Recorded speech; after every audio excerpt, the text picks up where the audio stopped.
You'd think that with the rapid industrialization of our world over the past century, there would be nowhere left to hide. Yet the Stone Age civilization of the Sentinelese people has somehow managed to reject cheeseburgers, smartphones, and everything else modern society offers, choosing to remain completely cut off from the rest of the world. The Sentinelese have had virtually no contact with other humans. On the rare occasions when outsiders have approached them, the encounters have almost always ended with the intruders meeting a violent fate. It's estimated that there are around 100 so-called uncontacted tribes left on Earth, groups of people who have had little to no outside interaction. One such tribe inhabits the remote North Sentinel Island in the Bay of Bengal, located between India and Malaysia. The Sentinelese population is believed to be anywhere between 50 and 500 members. That wide range in estimation shows just how little we truly know about them. From what's been observed, from a distance, usually by boat or helicopter, they live an extremely primitive lifestyle.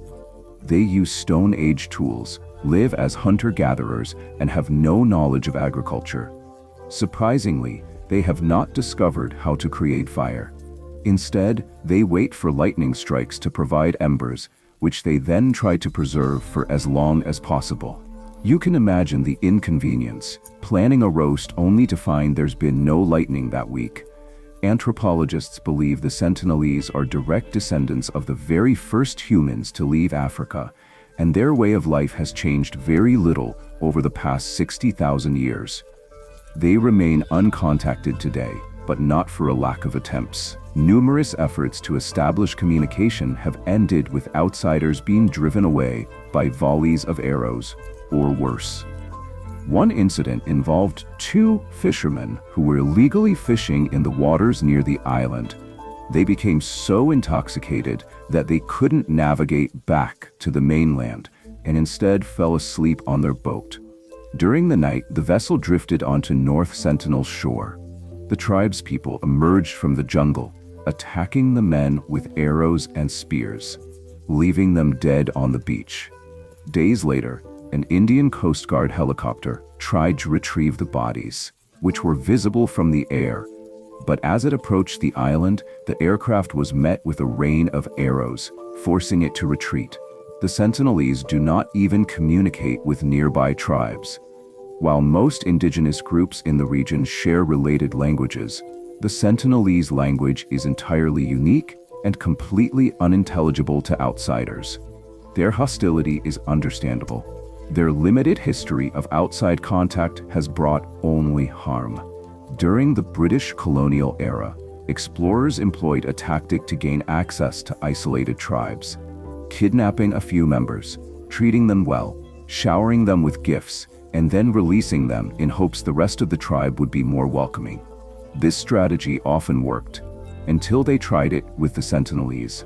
On their first recorded visit to North Sentinel, the British kidnapped two elderly people and 4 children, taking them to the settlement at Port Blair. They attempted to be hospitable, offering food and gifts.